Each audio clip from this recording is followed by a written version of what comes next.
put on your 80s style red and yellow jumpsuit, tie back those extremely large ears, and shit on your oversized hands. This 14-year-old short, slightly monkey looking boy is taking you on a miracle journey to a high-tech place while getting lost in the stars of Shinobi World in this week's Goin Retro. Alex Kidd Miracle World is the first game in the Alex Kidd series and the most popular of the Alex Kidd games. It is a platform game for the 8-bit Sega Master System and was first released in Japan in 1986, then Europe, Australia and the United States in 1987. The aim of the game is to finish all 17 levels and overcome all obstacles and scenarios. There are 3 henchmen of Janken the Great. Before facing Janken himself, he must defeat them by playing a best of 3 rock, paper, scissors. To finish the stage, Alex has to grab a food object at the end of each level. Your primary skill is punching. Alex can take only 1 hit before he dies. Alex Kidd Miracle World does not have any battery save option or password system, so once you die the game is over.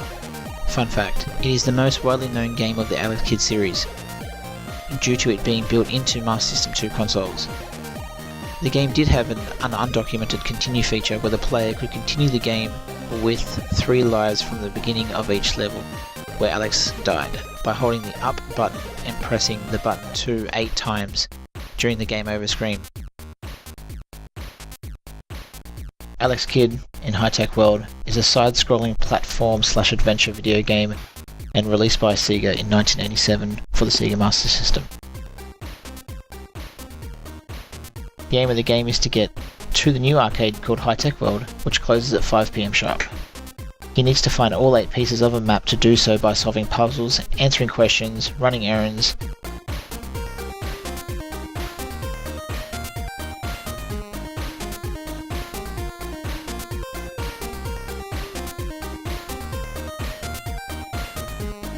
Once you find all 8 pieces, you leave the castle via a hang glider, only to fight your way through the forest that is filled with ninjas to get to the arcade.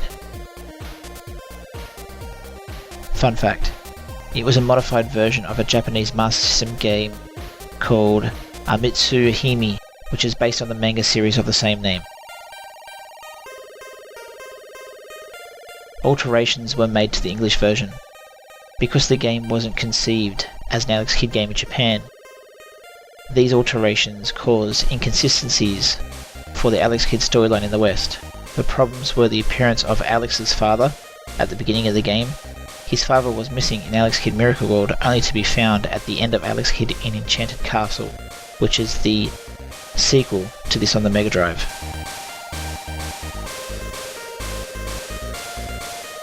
Alex the Kidd The Lost Stars is a platform arcade game released by Sega in 1986. It was ported to the Sega Master System in 1988.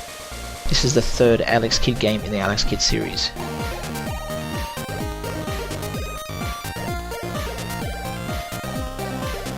The main objective of the game is to find the 12 zodiac signs, while also trying to obtain the 6 miracle balls. Once you have obtained all the miracle balls, you then must run through all previous levels again, but the differences with new enemies. The player is under a time limit. If the time limit expires, the player loses a life. Once Alex has obtained the 6 miracle balls, he then must then adventure to outer space to defeat the evil Zugrat.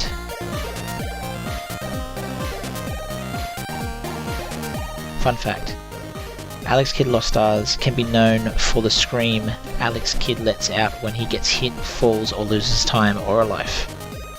The arcade version has a limited number of lives, 3 by default, versus the Master System version has infinite lives. The arcade version has a co-op 2-player mode, with the second player assuming control of the female counterpart to Alex Kidd, his girlfriend Stella. Alex Kidd in Shinobi World is a side-scrolling parody version of Sega's ninja-themed action game Shinobi. The game produced by Sega that was originally released for the Master System in 1990 and developed in Japan. Fun fact, the boss of round 1, Kubutu, originally had a different design in the prototype. He was originally named Mari-Ho, a parody of Mario, the mascot of Nintendo, crossed with the original Ken Ho from Shinobi, hence the name. Other parody is his attack. shooting bouncing fireballs. Once damaged enough, he shrinks to a small size. Hope you enjoyed this week's Going Retro. This is Danny from Insert Coin 1p. Thanks for watching.